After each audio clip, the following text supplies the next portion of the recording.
how have you seen the area grow with the events that you're able to bring here and the scope of what Tampa's being able to provide? Our community has transformed not only over the last 10 years or 5 years, but even in recent months. I mean, you walk around downtown and just the continued evolution of it, and the great hotels that we have, the great venues that we have, the number of things to do, the amazing restaurants. The evolution has been truly transformational, and it's been really rewarding to be a part of it along with so many other community partners, and trying to expose our community to the world through these different sports and entertainment events. Yeah, I mean, recently you had you hosted the volleyball championships, Frozen Four, and there were a pair of interviews that stuck out to me in those events where the coaches come to the conclusion of it, say, hey, like, this event should be here every year. What is it about Tampa that provides sort of that reaction to these coaches when they come down and they're like, this needs to be the standard? Well, really, the founding father of Team Tampa Bay was a guy by the name of Leonard Levy. He's the one that approached the NFL about being awarded a franchise back in the 70s. And he had a saying that he really ingrained with us, as well as so many other community leaders, that was, if they like us, they will leave us. If they love us, they'll come back. So our goal isn't to get these events here one time, it's to get them here several times over many years. We know what these events do for our community, and we want to do everything we can to get them here on a regular basis. So whether it's 4 women's Final Fours or 5 Super Bowls or 3 Frozen Fours, we want long-term partnerships with our community where we can have them coming on a consistent basis, and we can continue to try to raise the bar every time we host them. Yeah, and our area is coming off hosting a Super Bowl there in 2021. Obviously, it was not the not the Super Bowl that I think we all thought it was going to be, as far as the pandemic surrounding it. Just if you can take a step back now that it's been a few years since that, what was that experience like of just planning for this event, which, you can fill me in on how long it takes to properly plan for the Super Bowl, and then having to handle that curveball? Well, Super Bowl 55 was an event that we really got on short notice. If you may recall, it was originally headed to Los Angeles before their stadium construction started to fall behind. And so usually in a traditional Super Bowl type of format, you'll get 5 or 6 years notice, sometimes even more. And in this case, we really got it on just a couple of years notice. And then you have the compounding factor, certainly of COVID and everything else going on with the pandemic. And it felt at times like we weren't getting our 5th Super Bowl. We felt like we were getting 5 Super Bowls, and we were planning all these different contingency plans. But at the end of the day, what we ended up getting was the most meaningful Super Bowl we've ever had. You look at the timing of it, some people will say, oh, the timing of that was really tough. No, the timing of it couldn't have been better from our standpoint. That's the world. When you look at the Super Bowl, it's one of the world's greatest events. It's the biggest stage. And so when you're faced with challenging times, to be able to have that opportunity to host a Super Bowl and all the economic impact it brings, the social impact it brings, the marketing visibility it brings, it really served as a springboard for our community to climb out of the pandemic. It sure showed as this showcase piece to the world for our community at a time when we really needed it.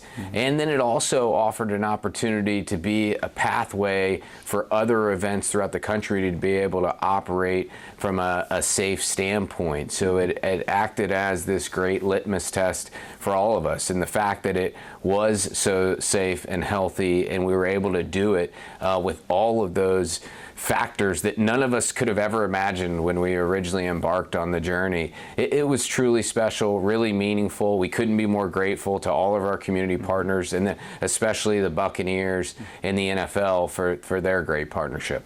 And then for you guys, I mean, how often do you think about bringing a Super Bowl back to Tampa, and what is that process like for your team?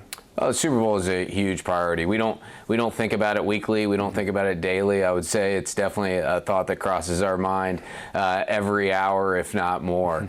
The Super Bowl has meant everything to our community. To have had the opportunity to host 5 times is truly incredible. We are constantly having conversations with both the NFL as well as our friends at the Buccaneers, as well as the Sports Authority and so many other community leaders to make sure that we're positioning ourselves as best as possible to be able to host again as soon as possible. And then also, when and if that time comes, as far as the, you mentioned the economic impacts and all that stuff, just what are some of the fruits that bear from hosting a Super Bowl? Maybe, not even just with the hotels and all that stuff, but also philanthropic efforts and, kind of a trickle-down effect of how our communities are positively impacted.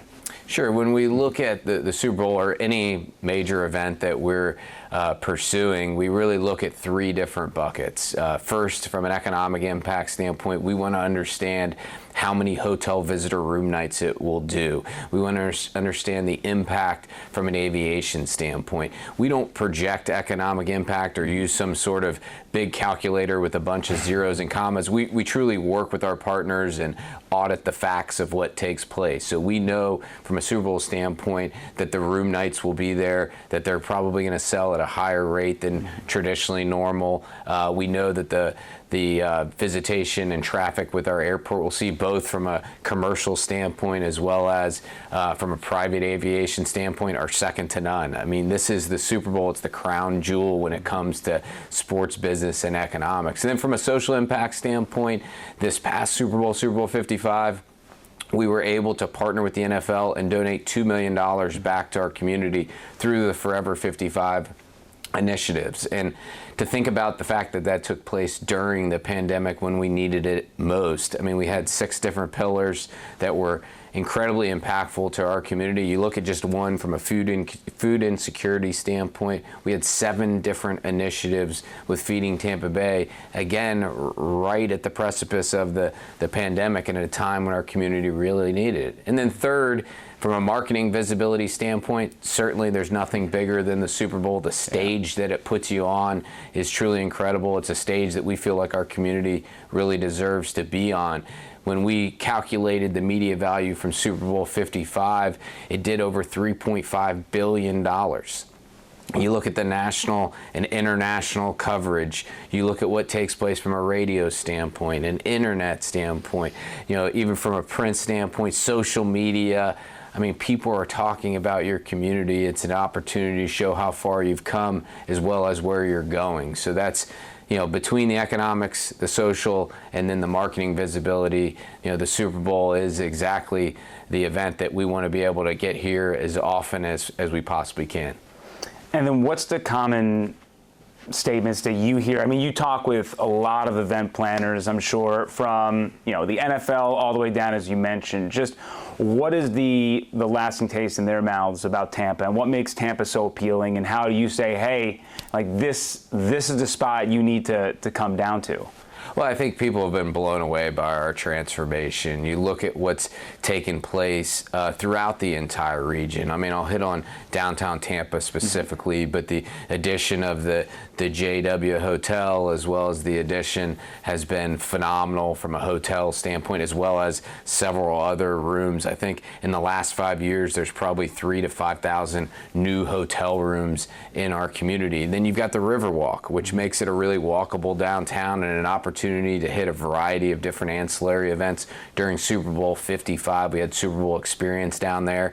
And no offense to any of our competitors, but they don't have the Riverwalk and the opportunity to program 7 different parks and create a really unique and iconic fan festival. And then you look at everything happening over in Pinellas County with the beaches and the transformation that's taking place in downtown St. Pete. I mean, we have such a special region. I think that's the feedback that we continue to get. So whether you haven't been here in a year or you haven't been here in 5 years, you're going to be blown away by what we have to offer. But I will also say the people make the place.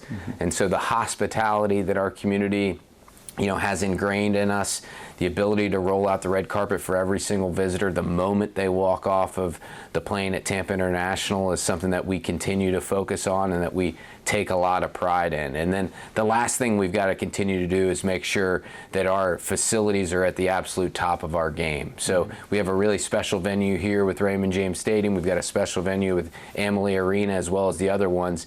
And we got to continue to make sure that we're state of the art from that standpoint. So that obviously is a priority as well. And then finally, just as far as encapsulating everything here, I mean, working with the other side of the Bay as well and bringing the community, we see Ray J, we see the big events that come in here, but, your scope is also extending across the bridge and utilizing both sides, right, to really formulate a strong push and a plan and to sell whatever we have here and come together in that regard. Yeah, we don't ever talk about Team Tampa or Team St. Pete or Team Clearwater. We talk about Team Tampa Bay. And the strength of the region is all of us together. And I think, our leadership really gets that. I think you've seen it in recent events such as Royal Rumble, where on Saturday night there was 48,000 people at Tropicana Field, and then the Monday that followed there was another 15,000 people at Amalie Arena, and people got an opportunity to travel the entire region, see the beaches, see downtown Tampa, and really soak it up for 3 or 4 days. And those are people that probably haven't been here in quite some time, since the Royal Rumble hadn't been here since the mid-90s. So the fact that we've got a great regional approach and all of Team Tampa Bay is pulling in the right direction and as cohesive as possible is truly special, and I think it's what differentiates us from other communities.